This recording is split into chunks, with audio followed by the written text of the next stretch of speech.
Greetings all, Fanny here for Libra's weekend reading. Libra, I hope you guys had a good week.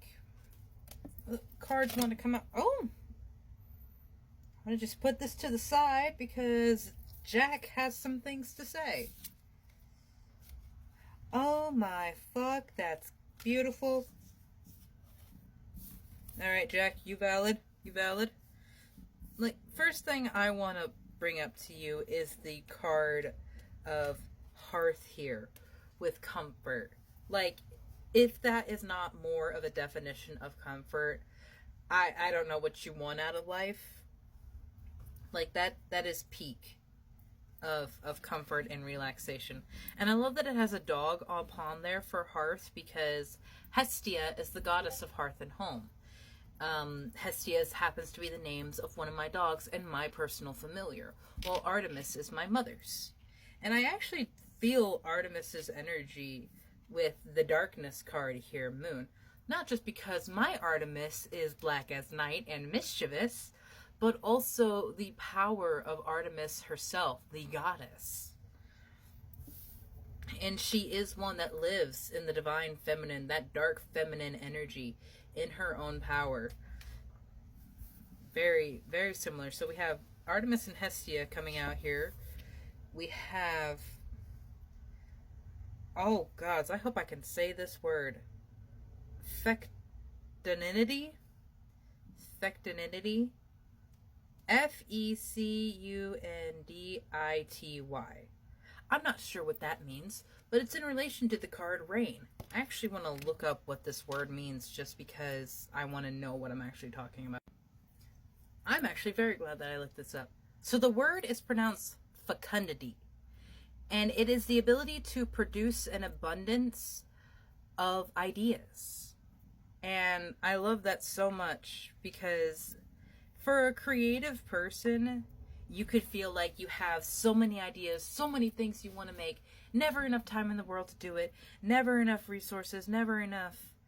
But with this energy of the Rain here and the security that comes from the Hearth and the Moon, you will have the ability to make all of those things that you want to make to the quality that you know you can make them. You have that ability to master so many things, to build so much with the Atoms card here.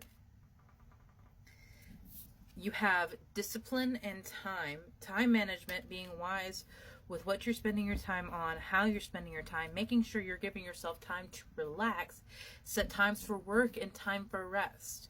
Because as the queen of overworking herself here, you really start to feel frazzled and exasperated if you have been working for a very long time on several different things.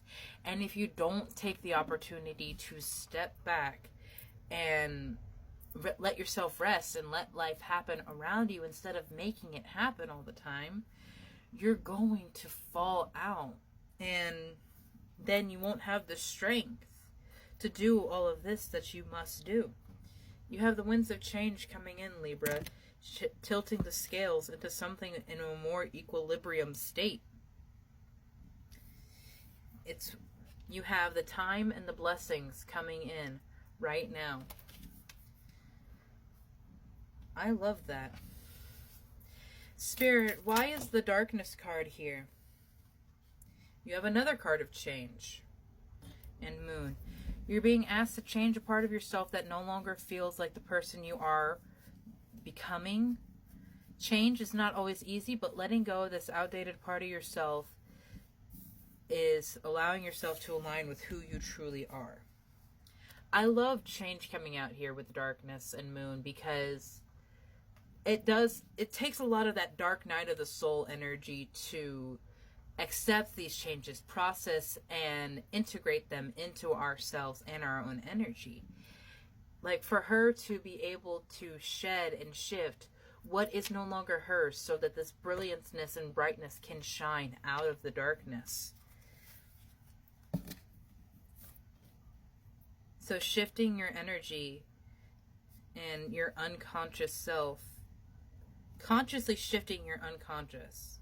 That might sound like an oxymoron, but it's the law of attraction, manifestation, repetition. What you think and say becomes your reality. This is your unconscious and subconscious. And the more you actively work to understand and influence that, you'll see a very drastic change in your life. Spirit, what brings the comfort and the hearth to Libra's reading? This card, allow yourself. This card completely did a flip and stuck itself back into the deck like that. But I knew it needed to come out for you. And almost, even like the imagery on the card here, spinning around full circle, you have to allow yourself to be loved. We block ourselves all the time from the energy and love of life because of the fear of being hurt again, the fear of opening up, the fear of being exposed.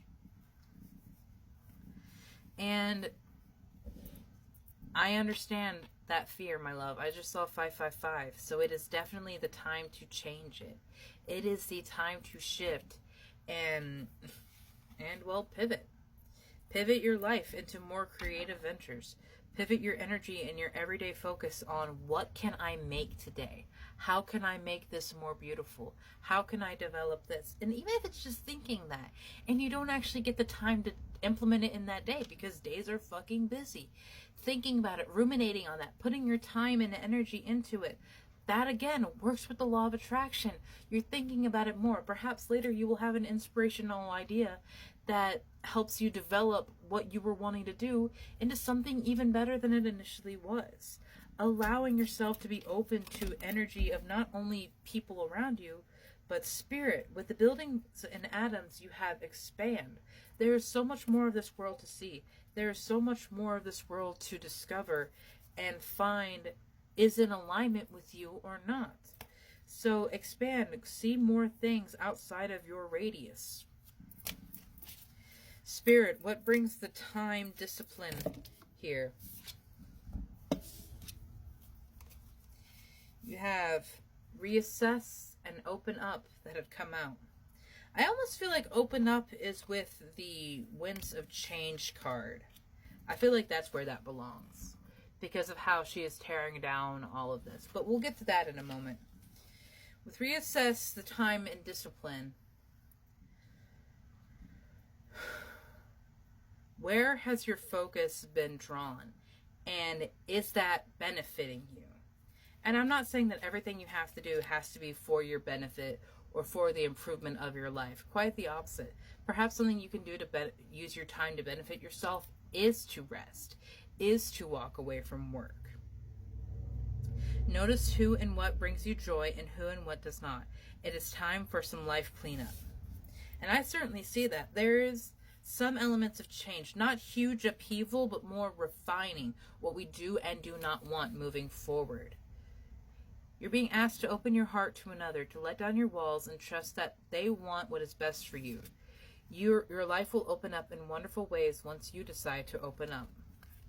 But of course, that is hard. That is difficult. If we have had this hurt, if we have had this fear of every time I open up, my face is put back into the dirt.